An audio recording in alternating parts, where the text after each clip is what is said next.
Good morning. It is officially the day before my birthday.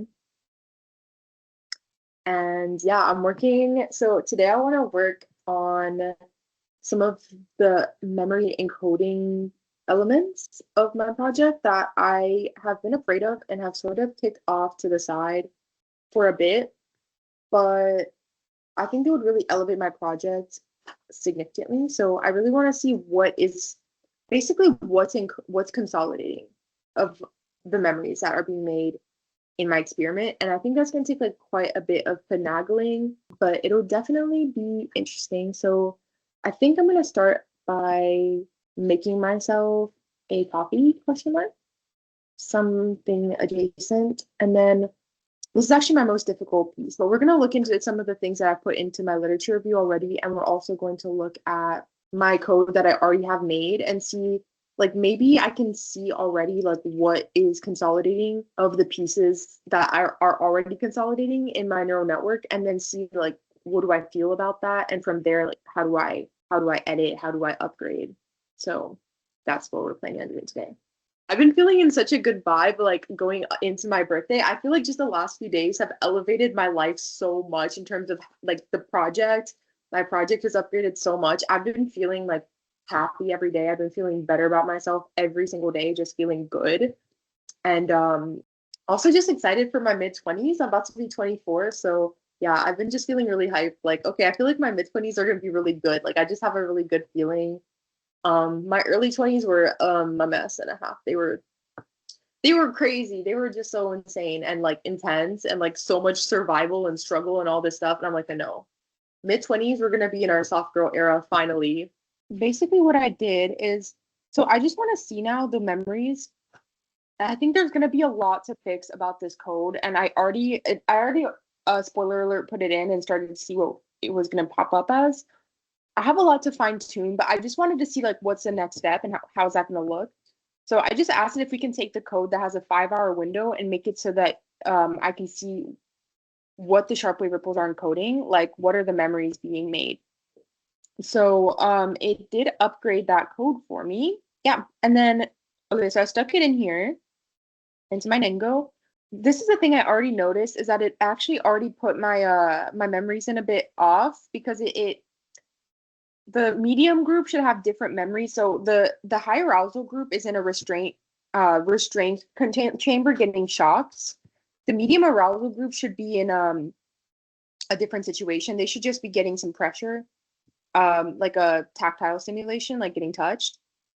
But I already have here the medium group. So this is just the ACH over 5 hours.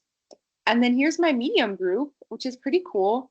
And you can see what at each point in time it was basically what, where, and source, which is something like a format I took from a paper on episodic memory in rats and what they probably sort of bind together.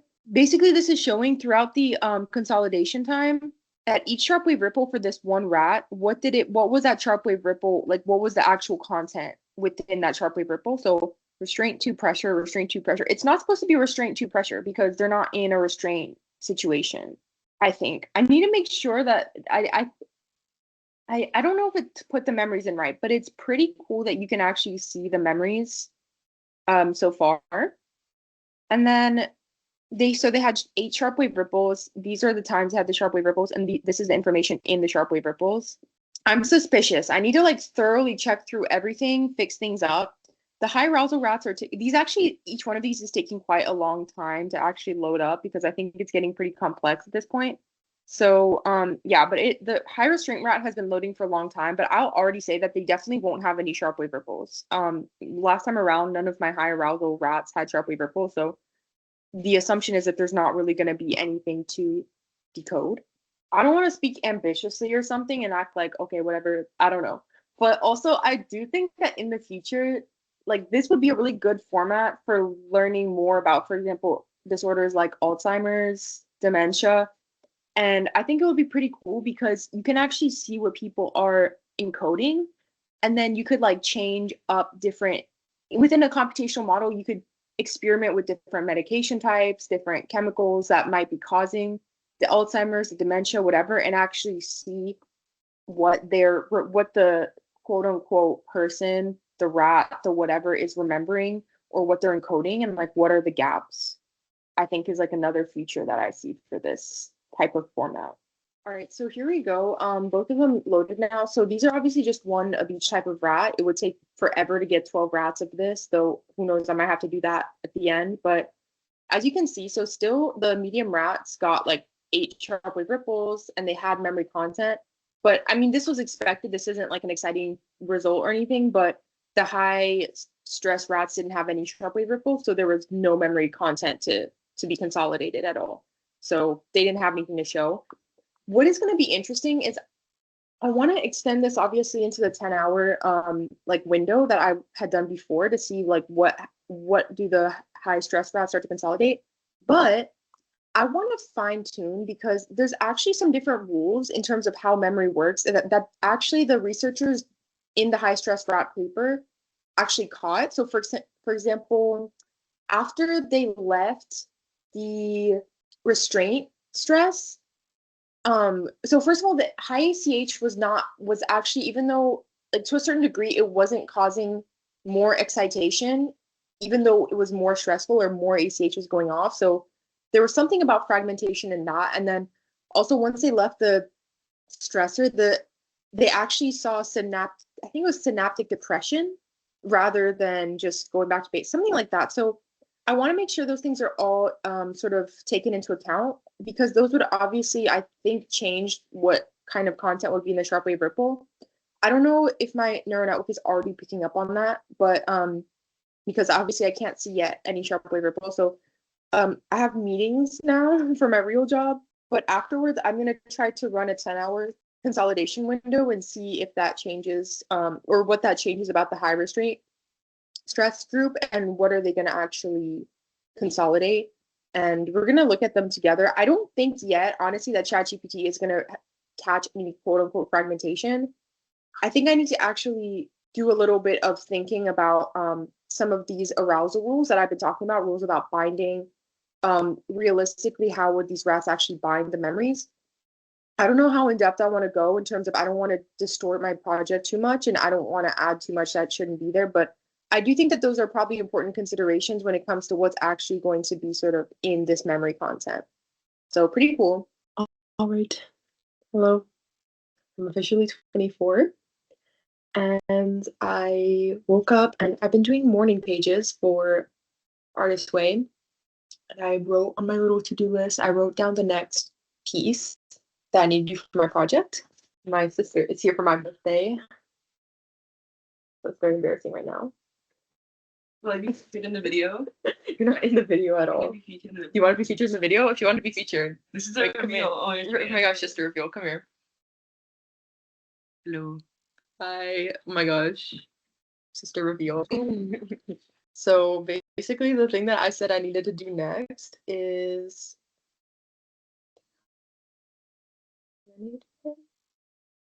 I just need to extend this piece. You want me here? I need to extend the piece into 10 hours. Everybody's here, the whole family.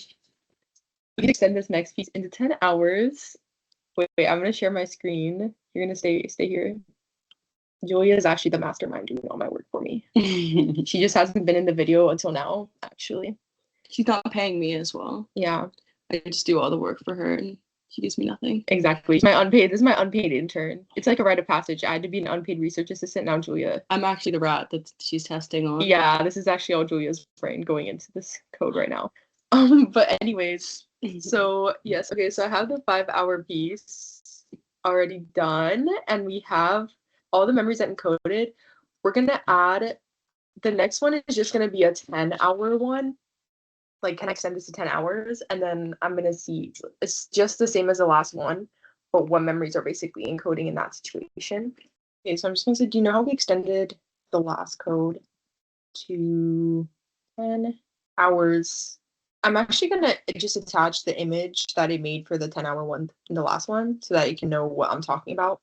And we can avoid confusion. Can I like copy this?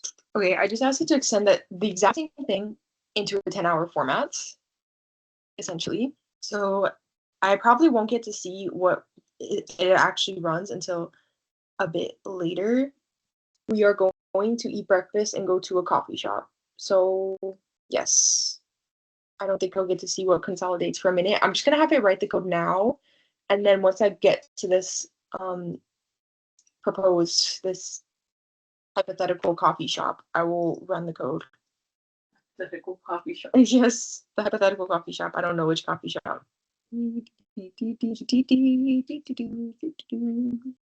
Have you worn it out yet? The sweater, the shirt. All right, so it did write this code for me. So we are going to put this code in when we get to this coffee shop that we're going to find. And then the next thing I need to do, which I wrote all in my morning page for this morning, is I need to fine tune everything. And then, okay, so these videos have been called method design. Like this whole entire section of videos has been called method design. But I think today we finished designing the method, and not today, but in this span of videos, I'm gonna finish designing the method, and then I just want to basically have it like ready to run. What I was thinking, because obviously these have been split up into quite a few different codes, but I will say that it's fine if I have like one or two, because I obviously want to have maybe a 5 hour one and then a 10 hour one. But I want to make two, instead of having like 17 different codes, I need to have some that are more consolidated into like this is one and this is the other. And so usually at the end, they have all these little lists of things that like everything the project is going to sort of output. So for example, like, okay, it's going to show me like all the different demos. It's going to show me the ACH table-y thing. It's going to show the rats, all these different things. I want to make sure I want to run two that just have I want to run some that just have everything that needs to be written just like straight up. Like this is everything that's going to be running all in one, so that you just get like just one and done, bam, run it and then it's done. So that's my goal for the end of this video, which will probably span into the next few days. We officially have the next together, but I don't know how I feel about it yet. Okay, so this is the next piece of code. 10 hours. So here, look, the medium group had 15 sharply ripples, and the high group had how many? 6. I'm not really sure about this yet. I'm gonna ask some questions. There was a really big piece here where they didn't consolidate, which is interesting. But they did sort of consolidate near the beginning, it seems. And I think that there's a piece missing here, which is how would they actually process this? And for example, usually when sharp wave ripples or when the rats escape, like the synapses were depressed, things like that. The excitability was depressed. And I don't know if that's really getting incorporated in terms of how they're processing the memories. Also, these things are wrong. So restrained to pressure is actually normal for the high sharp wave ripple group. For the medium sharp wave ripple group, it shouldn't be restrained to pressure at all. So I need to fine tune certain things like that. But this is getting to be a really good basic setup, I think. Hello again. I actually came up with some ideas for how to move forward on this project. I'm having a really intense internal crisis recently, just about a lot of other things in my life. I feel like I've been deepening like my values, my faith, all this stuff, and then the world is so chaotic. I'm just having such a life crisis at the moment, but this is one thing that I don't know, gives me peace. So let's go in. I feel like right now in the country, it feels like that same stress of having parents that are sort of a few years away from divorce. Do you know what I'm saying? Where it's like that constant tension of like everybody's fighting and everybody's like really like there's just stress all the time and you don't really know what to do about it. I feel like that's how it feels right now to be in this political climate. And it's like I feel constantly on edge because it's almost like your parents are divorcing, but it's like you don't really you know what I mean? It's like that's how it feels to be in the country. I've been really stressed out actually. I also feel like I have no way to navigate my own internal I don't know how to put it, but it feels so impossible to have any kind of value right now because it's like, okay, I'm a sort of more on the left, but then it's like I don't know, it's like it's hard to get along with people, so it's hard to have that sort of, oh, well, I have tolerance for other people's opinions, feelings. So then that makes me feel guilty, like I'm being really extremist or divisive or something, where it's like I would be tolerant of other people if it weren't for the fact that those people were like now it's so extremely bigoted. And then the more you kind of affirm that or say that, the more it seems like, oh, like now it's getting more and more divisive, where it's like I don't feel like I'm really being that intense with my political opinions even, but it's the fact that I don't know how to have tolerance for fascists. It's really hard. And then also, for example, I started going on like a spiritual journey or whatever when I, after in the midst of my traumatic experience back in like 2020, I started to get more spiritual.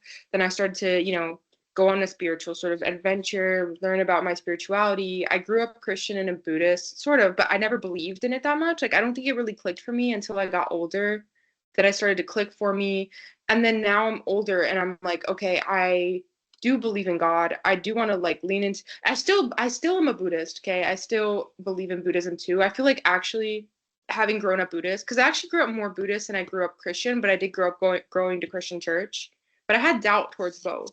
I feel like it's actually been a really good combo for me because I feel like Buddhism actually combats some of the main issues that I have with Christianity, where I think that sometimes Christianity becomes like this ego struggle sometimes of like we need to have this sort of you have to be judging other people and you have to like, it's like rapture and all this stuff I don't really like and I don't believe in because I feel like God is sort of us surpassing our ego. I think that comes from me being Buddhist as well. So I feel like it's a really good combination actually. And then at the same time, I feel like being Christian also inspires me to sort of sometimes get out of my own head and more into the world and do more in the world because I think growing up, I didn't fully believe in God yet. But then I didn't like some of the elements of Christianity, like, oh, a lot of people are homophobic or really rigid. But then I also didn't, some of the elements I didn't like about Buddhism growing up were that sometimes it felt a little bit like floaty or like it felt really separated from the rest of what was going on in the world. Like, oh, you're going to go off to a cave and just meditate. I was like, okay, but there's like a lot of real issues and political issues going on. And I feel like I learned through those things. Like, I still, obviously, I learned how important it is to navigate what's going on in our own minds and to sort of go out into the world with this knowing that we are the sort of source of like we should be focused on us and our ego and our issues. So it's been like a really good combination for me in terms of how I navigate both of those sides of myself. And I think it was really necessary for me to be a bit of both. But it's just been a hard time to lean into my Christianity a bit as I started to believe in God more when I got older because people are using Christianity in the most horrendous ways that aren't even the essence of what Christianity is. So I'm having this really intense sort of spiritual conflict within myself. Like, am I wrong to lean into my spirituality, like into Christianity? Does that take away from some of the other spiritual beliefs I have? Because I don't think I'm like, I would consider myself a Christian, but I have other, I don't feel like Christianity encompasses like everything that I believe in or my entire framework of the world, but I do feel like a Christian. And then it makes me feel guilty because I hear people who at church or I hear people who are Christian sometimes say things that I feel really, really, really rub me the wrong way or that feel extremely against what I believe Christianity to be. And it's just been a really hard time to be like leaning into myself. It feels like there's no one to really ask or everybody is so extreme right now that it's really hard to get like a good answer for some of like the deepest questions that I have right now as a young, like a 20 something year old, like, um, it's just like a really hard time like to sort of be questioning exploring myself questioning my own values because everything is so divided and it doesn't feel like there's any direction that I can go in where it's like okay that's good, you know what I mean, like it's like everywhere I step like you're in some kind of really really intense sort of societal struggle or issue. It's like okay, I'm sort of more on the left or but it's like oh, okay, now it's like this whole massive like left right thing. It's like I don't what is going on? I don't know. It's just really tense. I feel like I feel extremely at war. It's like almost like the external sort of circumstances or the external attitude ends up bleeding into my internal attitude towards myself. Like I feel extremely at war with all of my values, where it's like I can't think anything, you know? It's like, oh, but religion is bad. Look what it's doing to the country right now. But then I'm like, okay, but I also do believe that, like, for example, I'm massive. Obviously, I love science, but it's like, yeah, but then I also do see how there's like a lot of there can be a sort of neocolonialism or something, whatever, within science as well, or science can be used for that. And then I'm leaning into more into my understanding of the way that works. And it's just such a complicated time to even make a decision about anything. Every time I say anything, like I have any kind of value or make any kind of decision, I feel like either I'm met with pushback or I meet myself with pushback, expecting people to meet me with pushback. It's like everything is just constant pushback, where it's like I feel it actually giving me like this heat, like hot stress. Like I can't really be at peace with my own value system at all, you know? So it's really hard, but let me just tell you guys what I was sort of looking at here, thinking. The last little piece of what I need is basically just this binding part that's actually a lot more complicated than you might think. I actually also need to fix a lot of things within my neural network, because so the things I found before about the sharp wave ripples, actually they still can fly, because whether those sharp wave ripples come up or not has nothing to do with what's getting encoded in the middle. I mean, it doesn't in theory, but I'm following this sort of these arches of acetylcholine that happened in my thing, and so in my experiment, so they would have gone down later anyways. Like it doesn't really matter, because it's not like I'm running it in real life. I'm running it based on this experiment, So that part is not messed up. So what I'm dealing with now is the middle part of the project, where the memories are encoding, so I can see what's getting sort of encoded. I'm going to write down some of the principles that I know about arousal, and then I'm just going to talk about being a 20-something-year-old living through this most intense and horrible time ever. And yeah, that'll be our video. It just sucks so bad. I don't know what the answer is either. Like, what do we do? It's just so hard to be or do anything. It's like it's getting so awfully conservative right now, to a dangerous degree. Obviously, it's past dangerous now. Like we're already in it. Are people always going to be like this? Is this just part of being human? Is like we have to suck it up, and at some point we're just going to have periods of fascism and dictatorships, and like you can't control it? I don't know. Like, what is the solution? Is that just part of the experience of being human? But it's like you don't want to just be like, oh, okay, well then I'm just going to forget about it.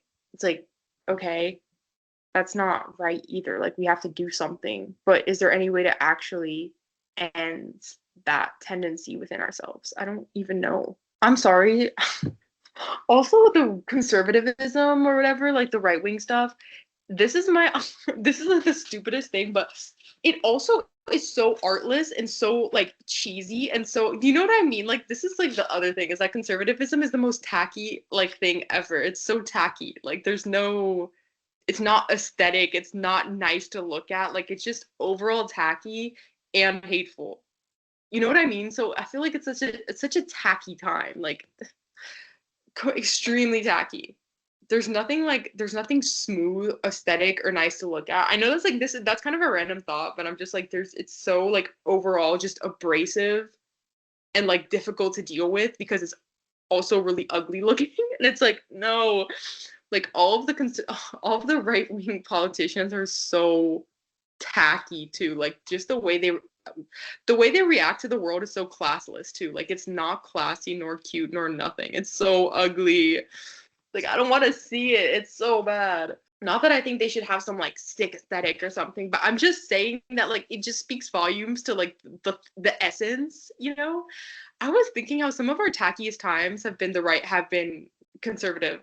For example, the 80s. Obviously, nowadays we look at the 80s and it's cool, and like a lot of it is really cool. But it also like I think we can universally agree that it was also pretty tacky, and that's when like there was also another sort of rise of conservatism as well there. I don't know what that is. Someone who's like a historian of some kind, who has some like insane PhD, needs to tell me why it is that conservatives are also extremely tacky. What is the correlation? Like that's their aesthetics, like the live, laugh, love, like super bleached hair, like super, you know what I mean? It's so tacky. This is what we know, is that, okay, so actually I was worried about, there's this sort of confusion, or this sort of, what's the word, like paradox, where high arousal also equals like you're more likely to remember it, so you can remember better. Or you have also like it's almost over encoded, I need to go back and read about one of the first texts I read for this was actually about fear extinction in rats. So I need to go back and put those notes into my literature review. That's actually one of the main things I need to do that I keep avoiding because I just feel like I've been in such a flow with this project, but it's really actually crucial. But one of those, that's one issue, is that, for example, PTSD, like it's so hard to, like, it comes up in these really intense like fragments, right, of like these intense flashes of what happened to you, so it's almost like over encoded, or you sort of over remember it, like, it's like, oh, it's haunting me, it won't go away, right? But then also there's like that memory issue, right, where it's like you can't really remember everything else. And I was thinking about that for like quite a while, like why, or how do those go together? But I will say that, for example, it might be that my rats, even though they don't remember at first, once the arousal wears off, like the overly high arousal, and they're actually encoding, they might have that over remembering. Once it's encoding, maybe it's really sharply encoding their arousing parts. Is how it probably should be if we're being realistic, which is why, for example, things that are extremely arousing should be the most arousing thing, should be the most likely to encode. We are probably going to go into ChatGPT right now and actually ask some questions about how memory binding actually works. I do have it in my text, but I kind of want to get a baseline understanding right now and then lean back on the text after to add to the understanding. Thought that would be like a good way to go for right now. Also, I don't know, but okay, I know that again, it's like it's that sort of power struggle with the idea of we should be tolerant towards other people's opinions. And I do think that we should be tolerant to other people's opinions. For example, I did go to church today, and I've been going to this particular church just to practice building community as well, and to be in a place that I don't usually go. This person is somebody who is really kind to me, and I've been wanting to sort of understand her better. So I've been going to this church, okay? And it's been an interesting place to learn and to also sit with some of my discomfort towards Christianity, or my discomfort towards certain elements of being a human, and to sort of learn to be more tolerant as well, I think. But one of the things I was sitting with today, well, today I was like, you know what? I can be tolerant of, for example, I'm not as like hard Christian. People today were talking about, oh, people who aren't baptized, even if you're like a child, if your parents are Christian and you are old enough to get baptized, you won't go to heaven. But if they were Christian, you will go to heaven. I don't agree with that per se. I don't personally agree with that idea. I think that's so cruel. To me, God is like the opposite of cruelty. Like I think that God is not. I mean, I know, okay, everyone can, it's like it's impossible to say anything because everyone's so opinionated. But okay, so for me personally, I have my own relationship to God. I think that we should not see God as cruelty, or if there maybe that some of the elements of cruelty that exist through God are, I don't know. Okay, I'm not going to go on to it, but I have a lot of thoughts on that. But I think that if God made us perfect. Okay, I see everybody as being made perfect. Of course, not everybody's a perfect person, but I think that everybody contributes to each other's story. Okay, we're going to lean into Buddhism for a second. There's this idea in Buddhism, okay, that we should look at everybody in our life as a bodhisattva. So even the people that are the most triggering, horrible people, for example, somebody like Trump, to me, it's like, obviously I don't have it's hard for me to have compassion for him, but I should look at him as a bodhisattva. So bodhisattvas are basically people who already were enlightened, and then they come back on earth to sort of teach us, challenge our ego, challenge the most difficult parts of us, so that we can overcome our ego, and that we can all be enlightened, right? So it's like a good thing that bodhisattvas do. They keep even though they're enlightened, they keep coming back on earth to basically help um, other people get enlightened, right? So even the most horrible people in your life, you should see them as, you should approach them, not that you don't ever know that they are, but you should approach them as bodhisattvas. They're all here to teach you things, right? And that's how I try to approach the world, try to approach other people. And in that sense, that I don't like to see, I try to see everyone as perfect in that way, that everybody is here to help each other work through those lessons to reach higher places in life, and to expand our kindness, expand our compassion, everything, right? That's how I navigate the world. That's what I think.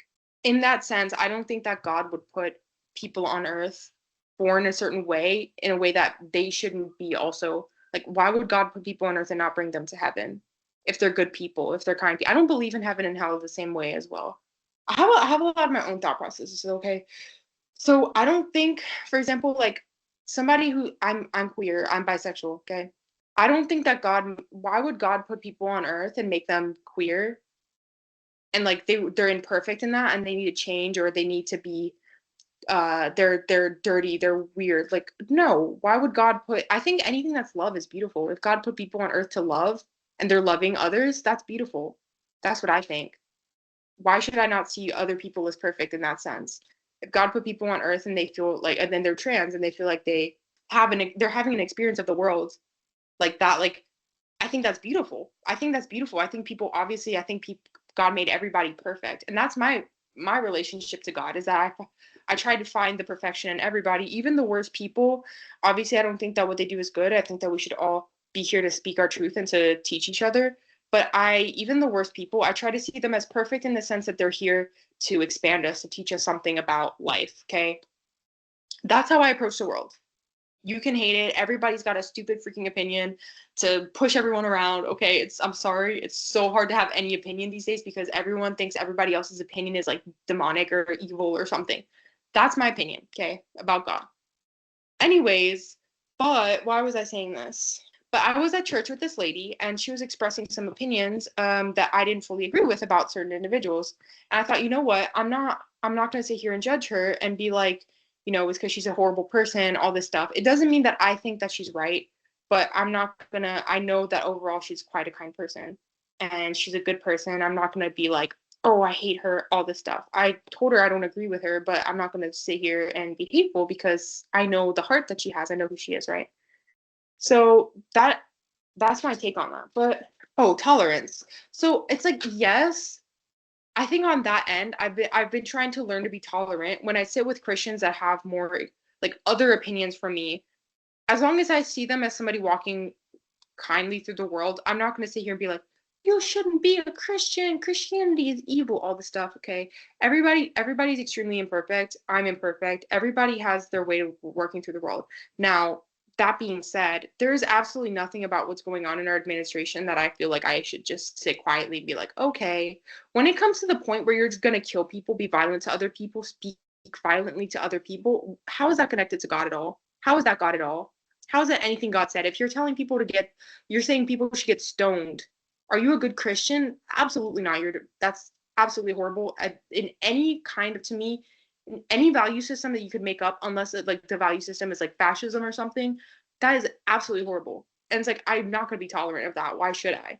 And this is the thing, is that it's gotten to a really hard point where it's like, obviously you want to be tolerant to people, but then people make it out like, okay, the left is really intolerant or stuff like that, where it's like, I don't feel why on earth should I be tolerant of that? And because I'm not being tolerant of that opinion, all of a sudden there's an intolerance problem or people are very intolerant. It's like, that's absolutely horrible. No, people should not have that. That's just the worst. Now, I think it's about how you approach that. It doesn't mean I'm going to sit here and be like, you know what I mean? It's like we should try to understand each other to a certain degree. But it's really hard when people are expressing opinions like that. And it's like, I feel guilty for like being on the left or like getting more leftist as a response to that. Cause I'm like, it's making me want to have like more compassion or like create more systems of compassion in the world. And it's like, now I'm feeling like I'm contributing to the division where it's like, no, that's just really not okay at all. Like that just sounds awful. I don't think that any value system that goes completely against the ideas of like empathy, kindness, compassion, absolutely not. Like that's what's really hard. And also the thing is that I always thought like we should be really tolerant of people or on the right or conservatives or right wing. Obviously before the Trump administration, like it didn't seem like that big of an issue. Like, you know what I mean? Like, okay, some people are a little bit more conservative, that's okay. But it seems like all the conservatism basically bled into this. And that makes me feel like there was something really deeply wrong there in the first place. And again, I'm like, I'm trying to be tolerant. Okay, we're keep being told we should be tolerant. I'm trying to be tolerant, but it's like, if that was the final manifestation of those ideas and that thought process, maybe it wasn't that great of a thought process in the first place. You know what I mean? Like if that's the pipe, I feel like this is the thing, is that the pipeline of like, okay, the more and more conservative you get, it's like, okay, the more I feel like nobody should have rights. But it's like, I know people make fun of people on the left, and I'm not sure. I hate the idea of being like, oh, it's this or that. Like, I don't want to be that. But it's like, actually, I'm sure there's actually probably extremely radical left wings ideas that I don't agree with in terms of like, okay, now you've gone too far or something. It's hateful. We haven't really seen that play out in a collective sphere that much. Like, I guess I don't know. I just feel like it makes me feel like hesitant. Like maybe it wasn't really that great of a thing to be a Republican in the first place if basically Republicans bled into fascism. But who knows? Maybe I can't imagine the left wing in the US growing into mass fascism or mass dictatorship. I know people on the right probably disagree, but I cannot imagine it happening. I mean, maybe it could in some like crazy world, but that's what makes me look at it and be like, maybe it's really not that much of like a you should or you shouldn't do that. But I don't know. That's actually too complicated. Maybe that's not true. I don't know. I just feel like I used to be like, okay, we can be tolerant of Republicans. Like, it's really not that big a deal, obviously, even though I didn't agree with everything when I was like a kid. But it's like nowadays, it's really hard to be like, I'm going to be tolerant of your right wing fascist viewpoint. And it's like, I don't know how to be tolerant of that or if I really should be. It's really hard. It's like, I don't think they necessarily want us to be tolerant either. Like, I think they want us to hate them. So I don't know. It's just a hard time to be like a young person. Oh, like an opinionated I don't know. Like, it's just a hard time to be developing my opinions because no matter what I do, it feels like it's like 1,000 times more radical than it is. Like, I don't think my ideas are even particularly radical, but everything is radical. So even choosing any opinion is radical. What is the opinion not to choose? If you choose nothing, you're choosing you're sort of allowing things to happen. But if you're choosing being on the left, you're a crazy leftist, you're super against the right wing people. If you choose to be on the right, all of a sudden you have to be far right. It's like, what? I don't know. What am I supposed to do with myself? I don't even know. All right. Yeah, so I'm gonna ask this. Yeah. I don't know. It's just a hard time to be like, oh, okay, I believe in Christianity, or like I wanna lean into my belief in God, because it's like all of a sudden people think you're gonna become like, I got a really my sister called me and was like, are you sure you're not going down some alt-right pipeline? I was like, I'm not, bro, I swear. Like, no, I just feel like it really helped me out when I was in a really tough place, and I feel like my life has grown so much through developing my spirituality, and I've really seen it at work in my life. And I was like, okay, I believe, and I want to make that commitment. I was thinking about it for a long time, but it's just like, yeah, now it seems like I'm some crazy like right winger or something, or that I'm getting down, like I'm being manipulated by religion. It's like, no, that's not how I feel at all. I don't see it like that way. But it's like that's how the majority Christians are in the country, or like the most outspoken, not the majority, but the most outspoken Christians are acting like that. So now I'm getting lumped into those weirdos. And it's like, no, they're not even doing what Jesus said at all. Oh, this is hotly debated. Everything is hotly debated. Oh my God. I swear I've run into every hotly debated issue in the entire freaking field of neuroscience. Is everything just hotly debated? I've got dissociation, I've got arousal, I've got fragmentation. Everything is so hotly debated for what reason? Okay, so I actually have the entorhinal cortex in my thing. So I need to actually read this now. I need to read about the entorhinal cortex. I'm actually gonna, again, I do have a text I'm gonna read, but I'm gonna ask ChatGPT a little bit. Also, something I'm learning, and again, I don't know, like this is true, and it's like, obviously, I feel like this is like something I'm learning as I'm going into adulthood. Like, obviously, the world is more complex than you think, but it's so hard to just find truth for yourself. You know what I mean? It's so hard to be like, okay, this is my truth, and I'm kind of sticking to it, and like it's chill. It's like, no, it's like painful and horrible, and like everything is like, oh, everything is so complicated. It's so bad. It's so bad. I don't like it. Okay, anyways, the entorhinal cortex is one of the most important gateway structures in the brain's memory system. Okay, I was supposed to have an entorhinal cortex piece in my neural network. So what was it doing right now? What? You know what I might do is ask how, I had one text that I was reading that is like sort of the framework of my paper. And how are they using, because they have the entorhinal cortex in that. So how did they use it? Okay, keeps being like would have. It's supposed to be there. And this is so hard. Everything is so hard. Everything is so hard. My life is so hard. Why is this so difficult? I said build it off of this specific study. And that's in the study. So why did you remove it if I didn't tell you to? It basically says it could just be abstracted. So this is too hard. It's too hard. It says it might actually be there.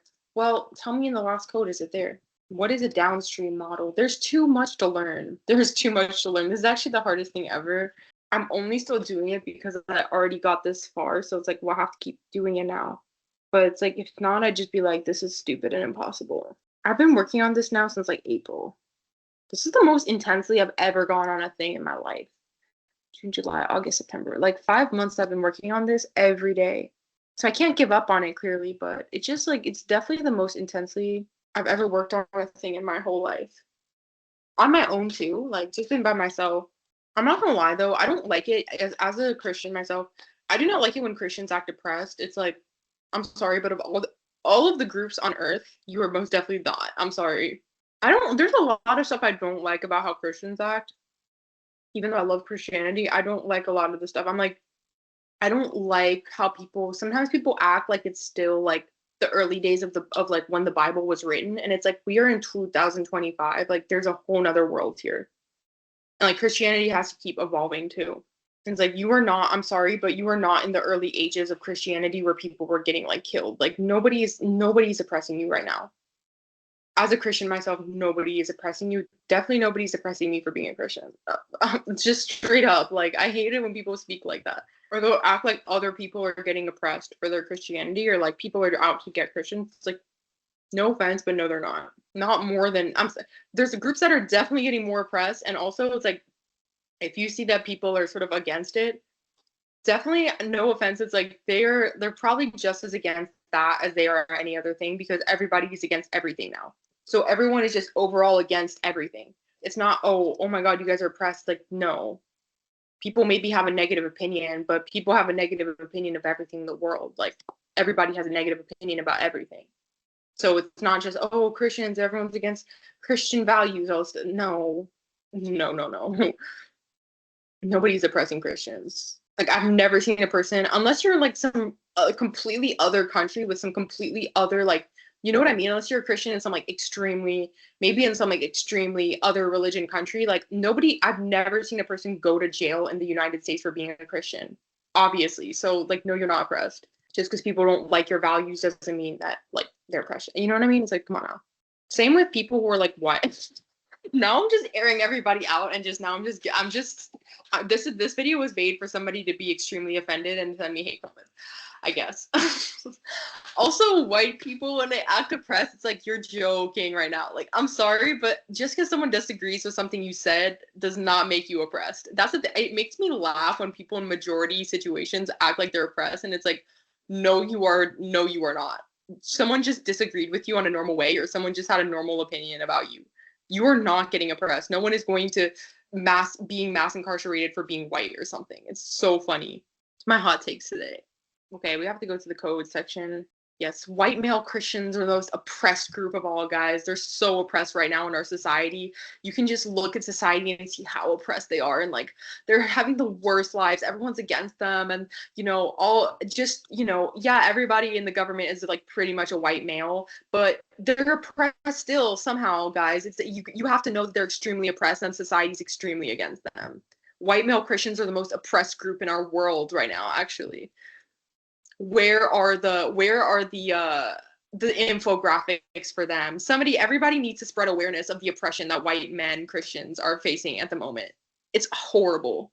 Yeah, I just think it's hilarious when it's like, when you're literally the majority group in the government, how can you even call yourself oppressed? That's what's like a joke. Like, you literally have the most intense power within the structure of the government, and it's like, you're calling yourself oppressed. It's laughable. Like, if someone started bullying you and they're like, you're like, stop bullying me, and they're like, you're bullying me, well, like, you're bullying me so bad because you told me to stop bullying you, bro. Come on now, get a grip. And then you're supposed to like appease them, and then people are like, oh, well, if you're nicer about it, then it's like, you have to be nice and you have to be tolerant so people understand. They already don't understand. I mean, it's not they don't understand, but they already don't care. It's like, you can be as nice as you want to them and they'll still step on your face. Like, you know what I mean? Like, they don't care. So it's like, what are you even supposed to do? I don't know. Just like, please, can you guys be nice to me? They don't care. People have already been asking. Nobody wants to be nice still. So I don't really honestly know what to do nor what to say. Okay, Paulo Freire, who wrote Pedagogy of the Oppressed, he basically says that this always sticks with me. He says that he says that the oppressed have to be the ones to free themselves. The oppressors are not going to do it for them. Even if oppressors basically start, like, obviously the people who are in oppressive situations, they'll start putting forward like these sorts of like pretend solutions. Like they'll be like, okay, yeah, we're going to give you like a little bit of like a something, but they're not going to fully give up their own power, right? That's the thing. And I always like, I've been thinking about that a lot since I've read it. Like obviously it has to be the people in that oppressed situation to almost like change their consciousness, like change the way that, like change their consciousness to embrace, I don't know. I haven't read it in a minute, but basically I've been thinking a lot about that, and I was like, you know what? Like I don't, obviously like it's still, we need to implement that in the government as well, like, implement things, but as a woman, I'm like, no man is gonna willingly give up his power for me. I mean, if he did, that'd be amazing. I would love that, but not give up their, you know what I'm saying? Like no man is gonna be like, okay, I'm gonna stop. I mean, a lot of men are not going to just willingly stop being sexist and be like, okay, let's get women in here. There are a lot of men who will, and I appreciate that. Actually, I don't want to be like overall, this is too hard. This is like the hardest part of my, anyways. But I was like, you know what I need to do as a woman? Exactly what I'm doing right now. You need to find the gaps, find all the reasons why the sexism can continue, and with everything in my power, I'll just tear into it. Like just tear into it. Okay. Oh, recovered memories aren't real. So people who are getting like, you know, awful child abuse and stuff, like we're not going to believe them. We're going to make up BS little theories about, you know, oh no, it's because people are fantasy prone. Well, no, I'm going to do science and I'll tear into it, right? And it's like, I think that that's like the real thing, is that I think like, obviously you can't make people fix themselves for you, but it's like, but nobody can stop me from continuing to do the work to improve the situation of people of my gender. You know what I mean? Like I'll just keep adding and adding until it's like, what else can you do, right? I don't know. That's how I've been trying to see it, because it's like I've expecting people like expecting people to get from what they are now to like, okay, everyone's equal, all this stuff. It's like I don't see people willingly doing that. And I did read that again in Pedagogy of the Oppressed. I was like, yeah, that actually makes a lot of sense. Like it's got to be about just refusing to give up the work no matter what. So they didn't actually put the entorhinal cortex in my thing. This is really hard right now. Okay, let's read more about memory binding. Let's see if I can upload that paper by those researchers and ask, how did they use the entorhinal cortex? I don't know. No one can stop me from doing science. That's the thing. Also, it's been really amazing to do this by myself for free and be like, you know what? Let's say nobody hires me ever. Like, I don't know. Obviously, that wouldn't happen. But like, let's say I never get there. I already did this completely by myself. Nobody can stop me from continuing to do it. Period. Nobody can stop me. Like, I already did it. So I'm going to keep doing it. You know what I mean?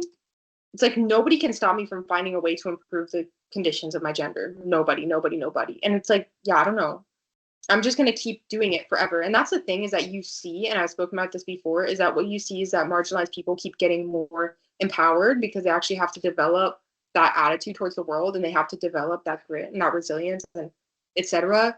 And then you see people who are not in a marginalized position get weaker and weaker and weaker the more they refuse and the more they continue to stay in that power. Why? Because it's not, oh, they have less power in society, but they lack resilience, they lack skill sets, they lack all this stuff, right? So it's like you can't build that power authentically without navigating the world in a way that questions you. And if people refuse to be questioned, it's like you never develop that energy. So all that needs to happen is that everybody needs to keep pushing forward with with things that create a new reality for each other. And like, that's it. That's all I'm going to do. Like, nobody can stop me. I'm just going to do that the rest of my life. Like, there's nothing, literally nothing on earth can stop me. Nothing. At the end of the day, I don't care what's going on. I don't care, is there a dictatorship, is there something? I will find a way. I will always find a way. You know? I'm going to ask, how did these researchers use the entorhinal cortex? that's the thing, is that you can't ever squash people like that. Like it's literally like you can try it, you can do it for a period of time, but it's like you can literally, like, people always will want their freedom. People will always want, like, nobody will ever like stop wanting to not be oppressed. Never. Like, you can oppress someone all you want, they will never stop fighting for the freedom ever until they reach it. Just in general, in every situation. So you know what I mean? It's like there's just no point. Like there's no point in trying to squash people because people always continue to resist.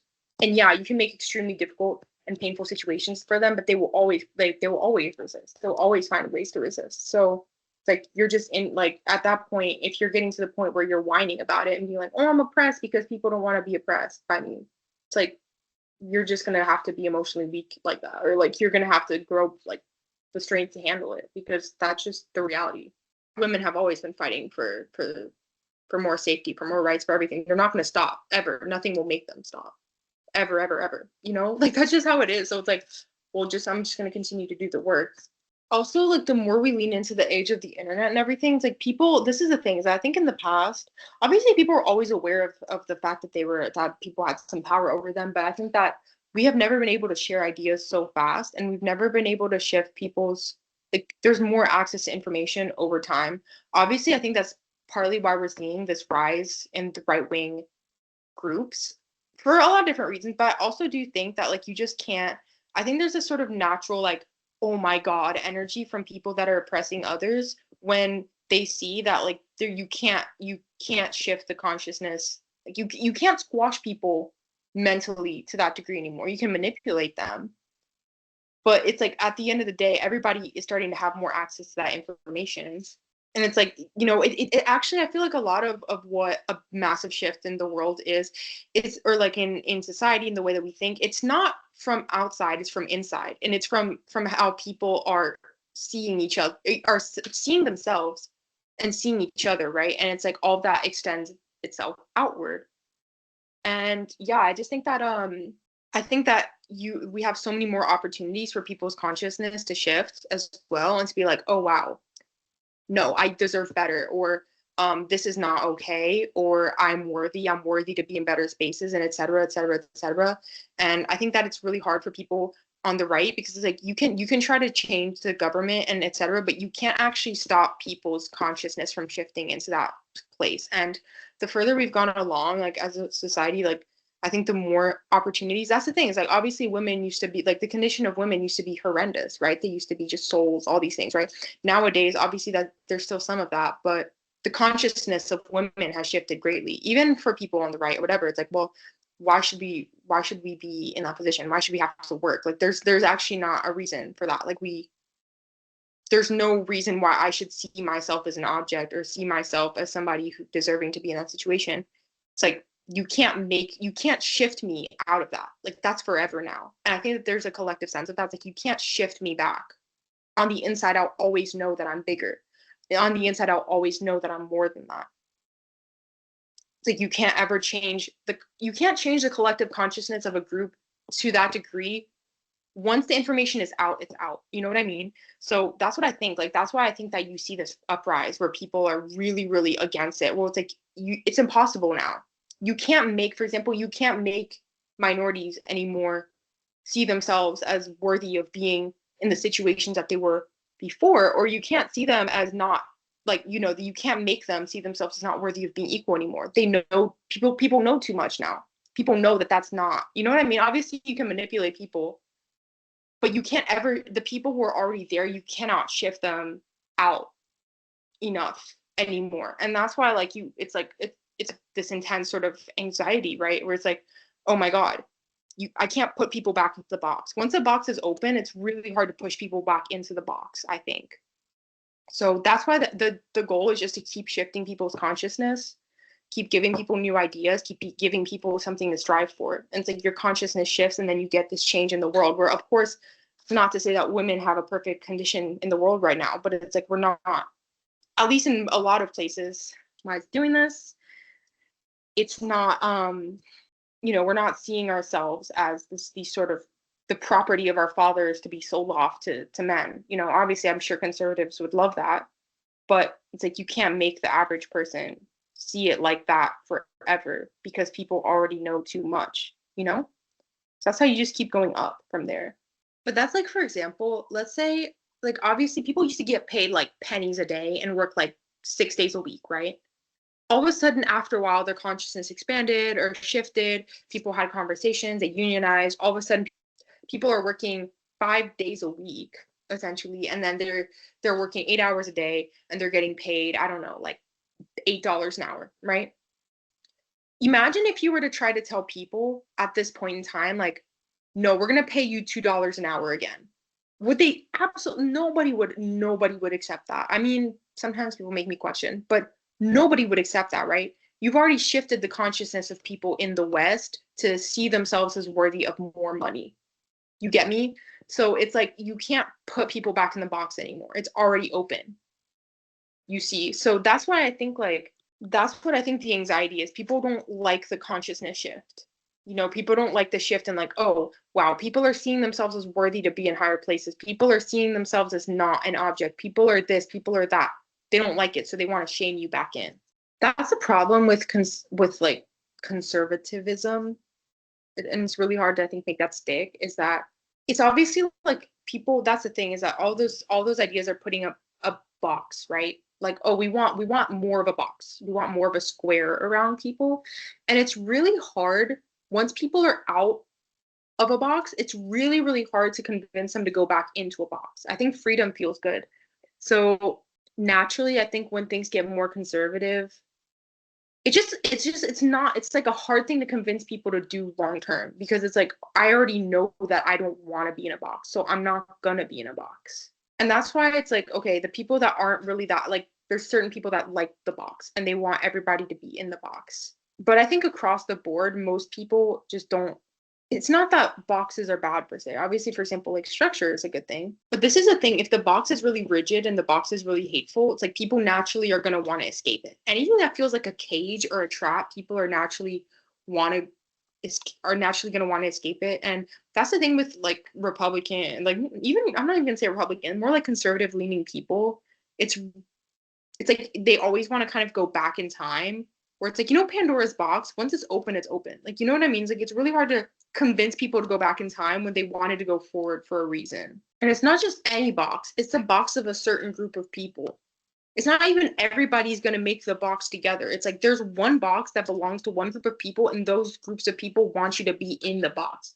Where it's like, it's not like a group box. It's like a your box. So it's like, if it's your box and I have nothing to do with the box, why would I want to be in it?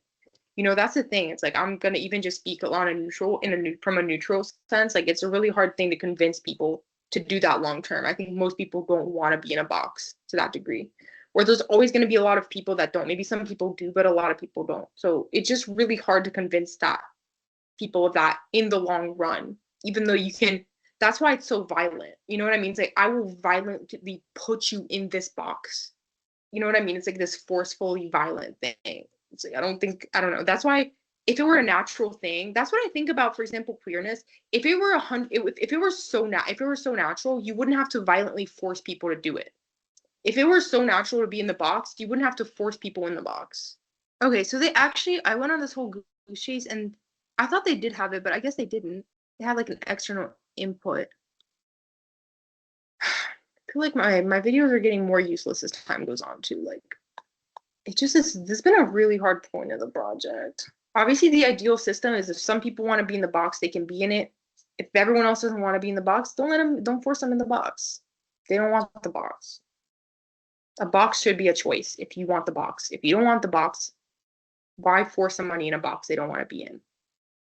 That's how I feel about Christianity too. I'm not going to force someone in a box they don't feel comfortable with. If they don't want to be in there, that's their choice. I don't care. It's not my business. Tell me my last code. Okay, so let's go back to learning. So usually things are tagged. You know what? I could make like a tagging system. Okay, maybe we're gonna have a little breakthrough right now. I'm gonna have like I could have things tagged in these memories. Let's find my hierarchical group. Because I think that is how the EC works. And I know there's amygdala tagging too. How does the amygdala? I'm just gonna like speed learn. I don't know. Also, if it's like a you thing, if the box is a you thing and I don't agree with, like, why should I agree with you? Like, that's the thing. It's like, you've given me no reason to actually believe in what you're saying. Because if the box is about you, like, we want everyone to do what white male Christians are doing. It's like, well, if I'm not that, why should I have any stake in agreeing with what you said? Like, there's nothing in it. There's nothing in it for me. So what incentive do I have for you? I should do something for you that has no purpose for me. Why? I won't. What is the point of that? Like, that's the other thing. It's like, well, wow, these hardcore leftists. It's like, well, why should I agree with anything you're saying if it has to do with you and your group and it's going to be against me and what I'm saying? Why should I agree with you in any possible way? What's one reason? It's like, it's such a joke. Like, everyone should do what me, white mixed American Brazilian girl should do. Everyone should do my, like, engage in my bidding. If I ruled the world, I would make everybody, I don't know, what would I make everybody do? Everyone has to watch my favorite shows immediately, and people are going to be slaves to their Spotifys, and everyone has to make me 3 Spotify playlists a day, and everybody has to, I'm going to force everybody to believe all of my ideas with me, and also everyone has to wear really aesthetic outfits that I like, and, like, you can't wear your outfits. Everyone get on is everyone on the same page with me? Come on. Everyone has to do everything that I want to do, me, Raquel, and I'm the ruler of the world. Why would anybody agree with that? Nobody would. So why on earth would it be natural in any way for me to agree with your perception? Because I have to do what you want to do. Versus, oh, you can do you can do things that feel comfortable for you, and if that's your natural way of being, you should have the right to be that. That just seems natural and normal. Versus you have to do everything some specific group of people wants to, and, like, that's fits them, right? It's like, what on earth would compel me to agree with that idea? Okay, so actually so I'm gonna copy paste this into a new page. I'm sorry, I'm like kind of ADHD vibes today. I'm really, like, I don't know, I've had no focus today. Overall, I've been really focused in the last few months, but I don't know, today, I think it's because I'm a bit nervous about this.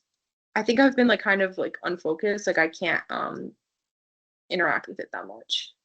I don't know. I'm gonna make a new party system called the Raquel Party, and it's just so everybody has to do exactly what I like. I think we should all go for it. I'm gonna make that, like, the prominent thing. I'm gonna be a hard dictator too, and, like, everyone just has to do what I want to do. And if somebody says that they don't like what I'm gonna do, I'm gonna be like, you guys are bigots, and you're horrible, and people on the other parties are so awful and they don't agree with me. It's like, yes, that is the goal. The Raquel Party will win this time around. It's just everything I like and nothing everybody else, like, nothing that anybody else likes. You guys will all have to be woo-woo. Anything like a woo-woo bisexual girl would think to do, like, you guys have to do it. Like, everyone's gonna be manifesting. You guys all have to eat, like, I'll make everybody, like, drink my, like, silly drinks. Like, everyone is, like, by law, you have to drink, like, kombucha and matcha and stuff like that. And I'm gonna make everybody listen to, like, Mitski all the time. Actually, let's like, bring that. Actually, that does not sound like a bad plan. You're legally required to listen to Mitski every single day, or you're going to prison. Actually, not even prison. I will dunk you into the ocean. It's because Mitski has been she's been, like, bribing me. That's the thing. It's like, you know how people get bribed, like the gun lobbyists will bribe people.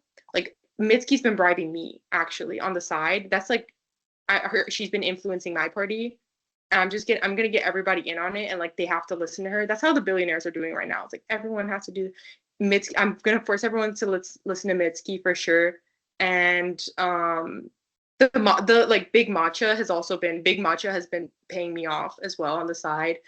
And the TikTok manifestation girls have also been, like, that's their lobby that they have.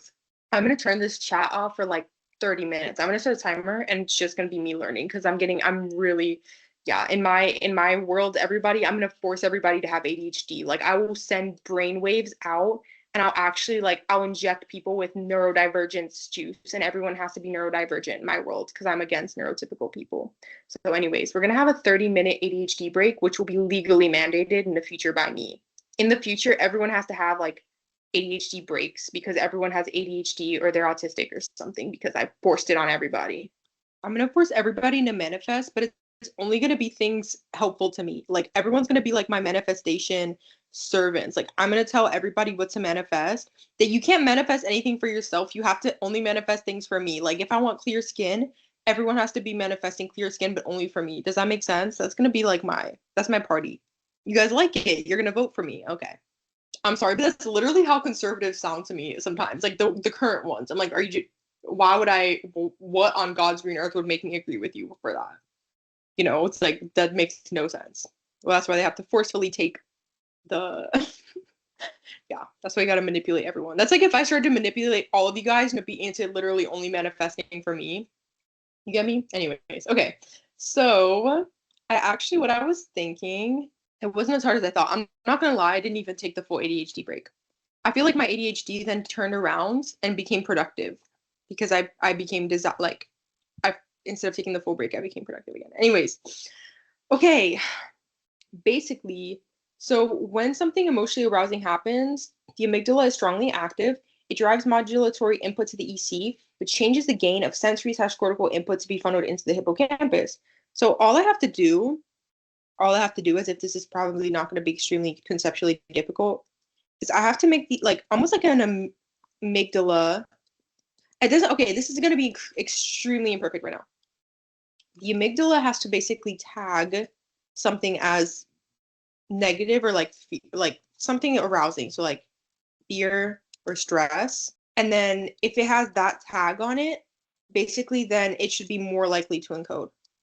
So I got that because I was reading this again. They gave me this really nice analogy. Think of the EC as a sound mixer board. So normally all the sensory channels are at medium volume, but when the amygdala gets activated, and it gets more activated during stress, it turns up the volume on the inputs that matter emotionally.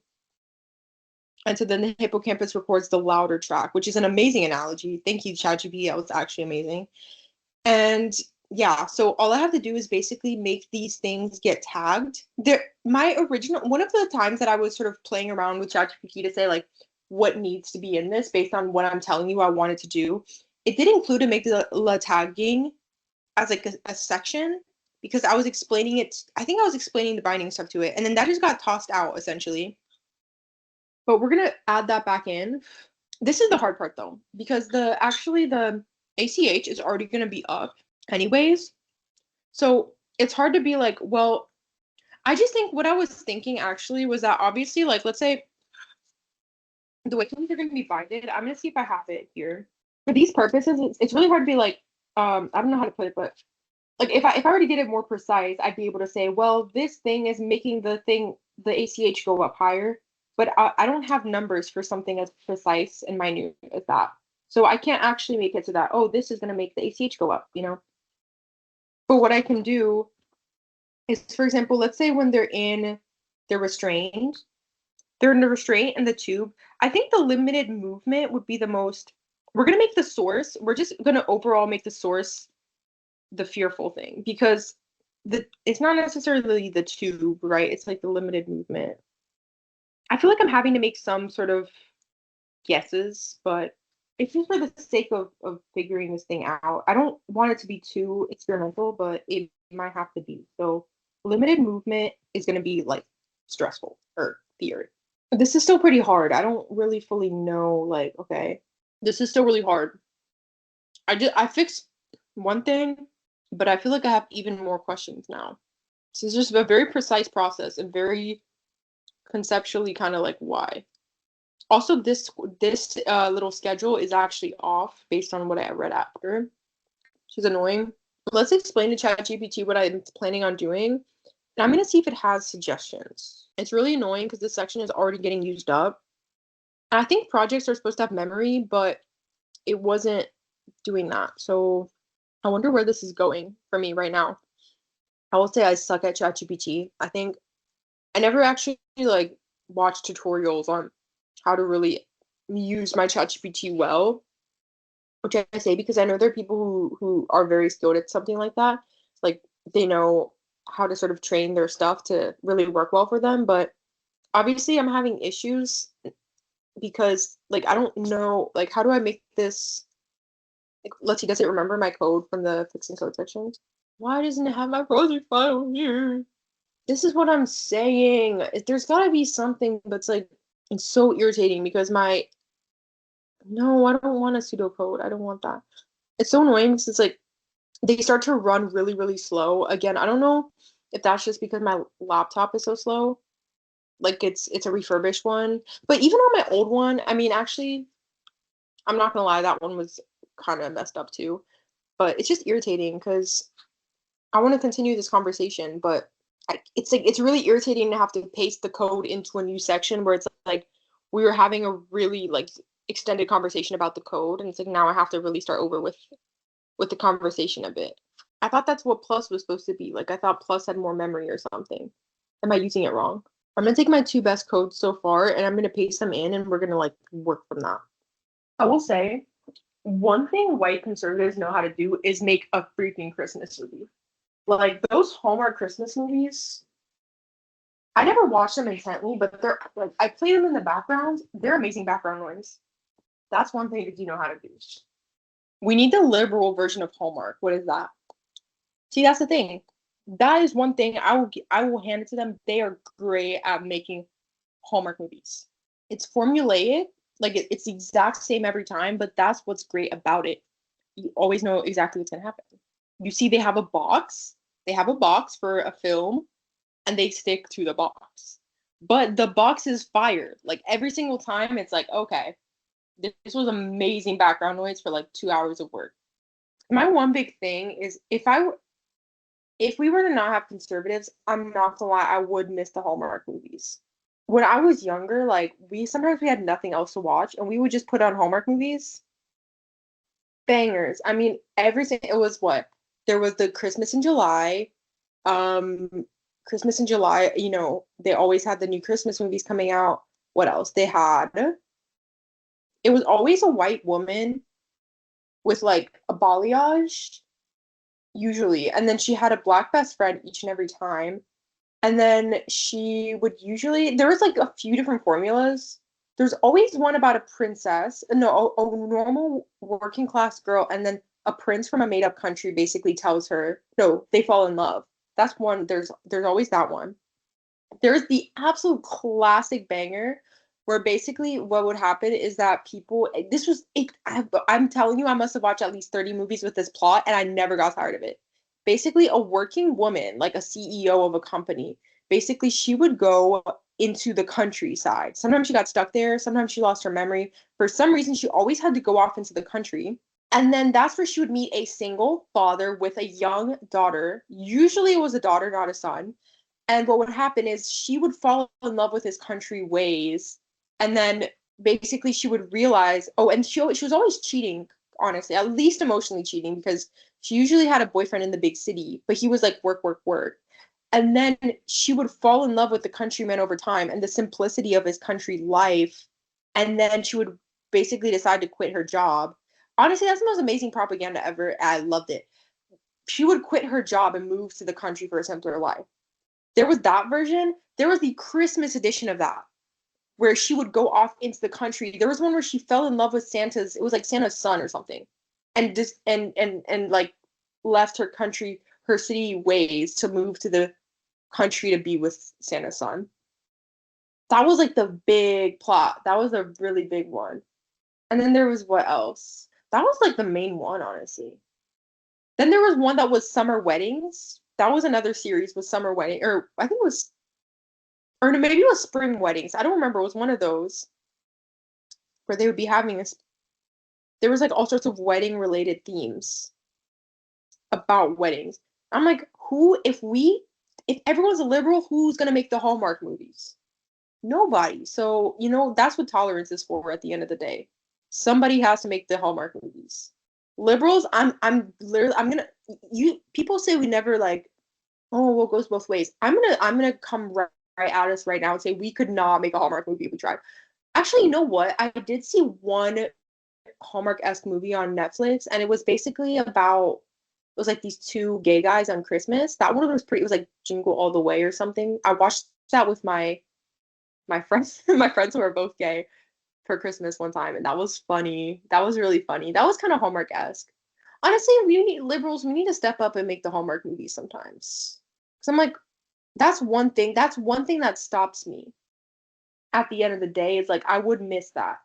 I feel like if liberals made a Hallmark movie, and I'm not even dissing it, but I feel like it'd be like a big city CEO man. No, maybe.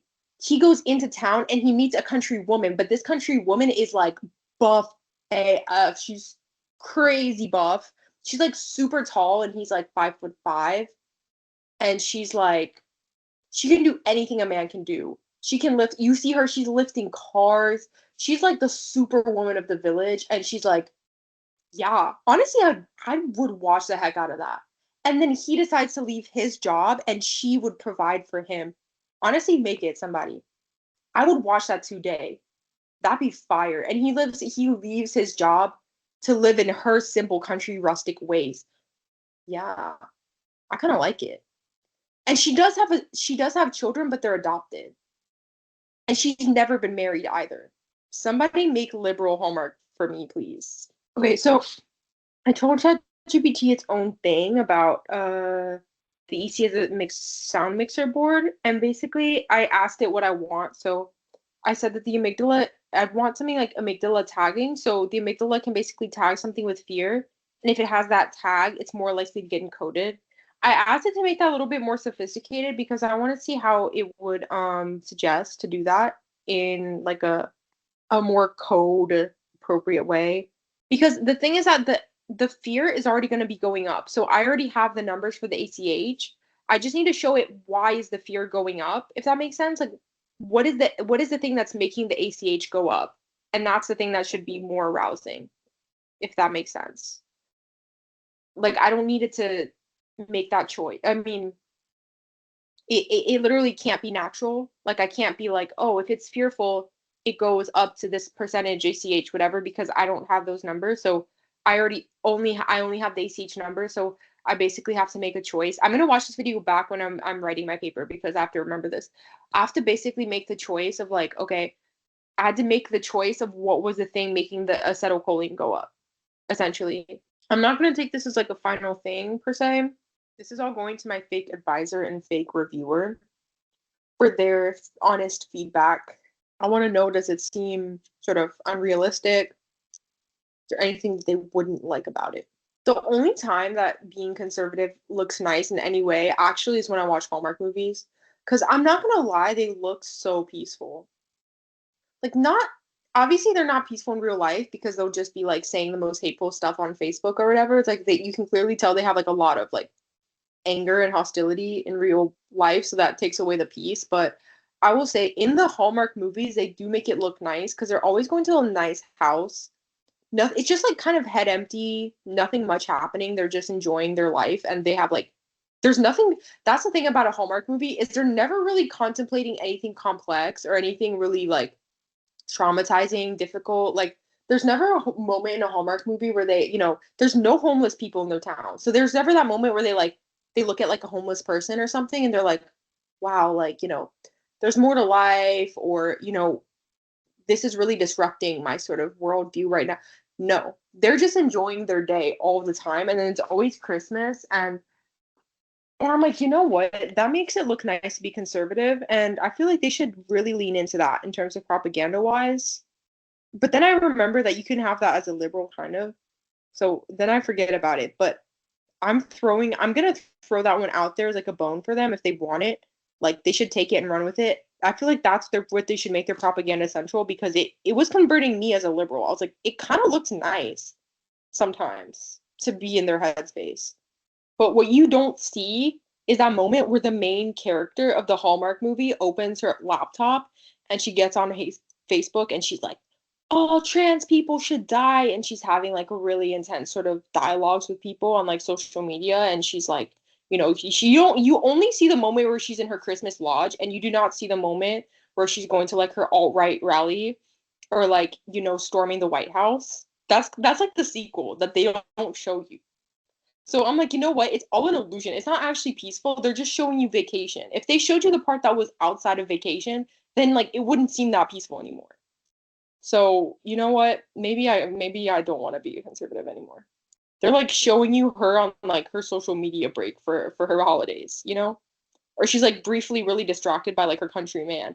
We need like the Hallmark edition of this of the White House storming. You know what I mean? It's like there's like a woman and she's going to her like alt-right rally or something, and she meets a guy in the White House and they're storming it together. And she briefly meets him, but then I watched a Christmas movie like this the other day. She briefly meets him, and then she's like and then she's like she doesn't get his number immediately or something, and they lose each other in the crowd, and like the police are like arresting them and stuff.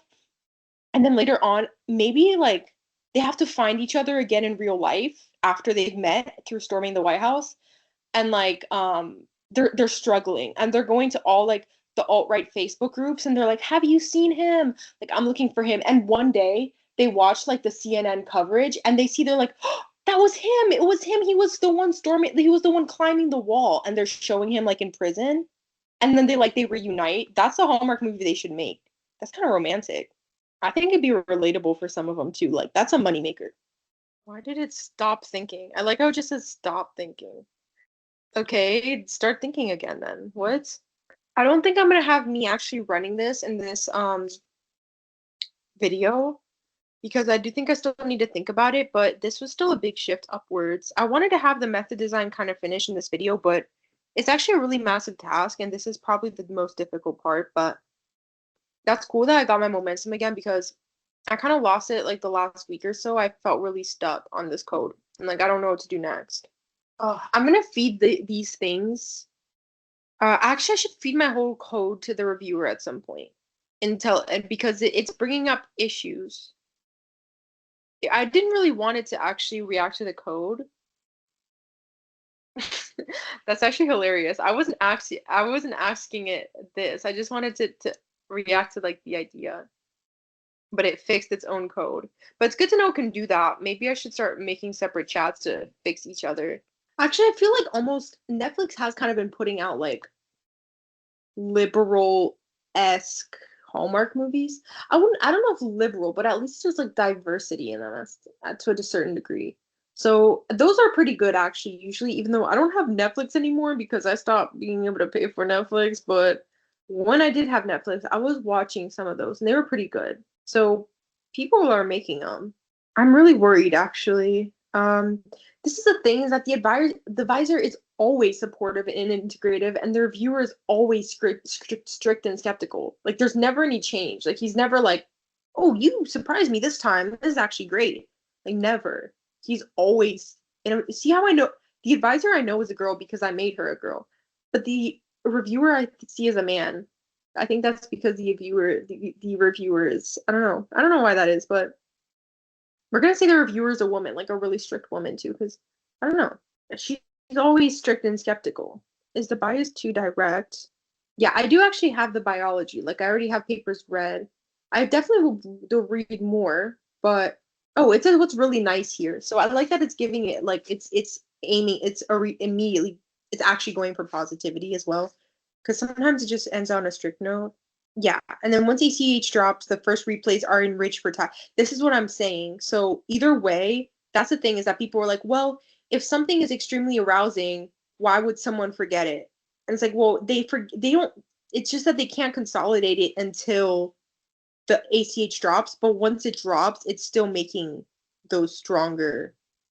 You know what I mean?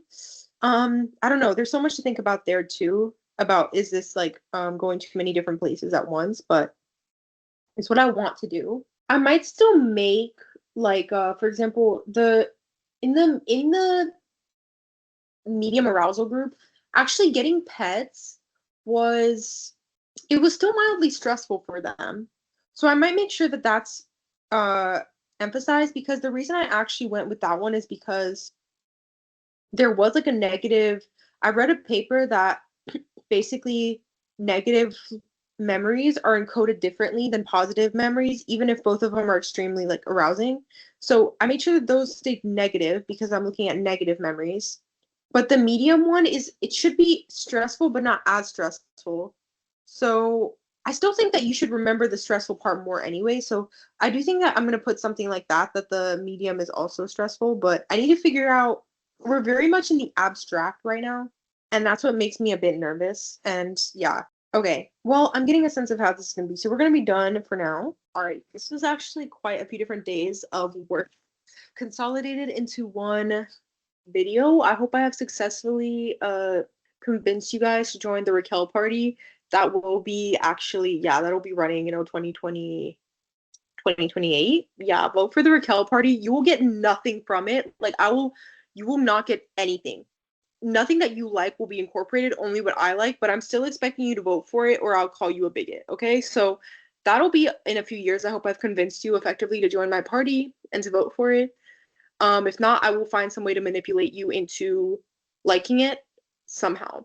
It'll be very covert. It'll take years, but we will all be forced to listen to Mitski within a few years because of me. You're welcome. And yes, I hope I've also convinced somebody to make more liberal Hallmark movies, so I don't have to be sort of swayed into being a conservative, so I can have like a nice Christmas vacation. But yes, the amygdala tagging stuff will continue in the next video. I actually finally feel like I have some direction with that, so I'm really hyped. Goodbye.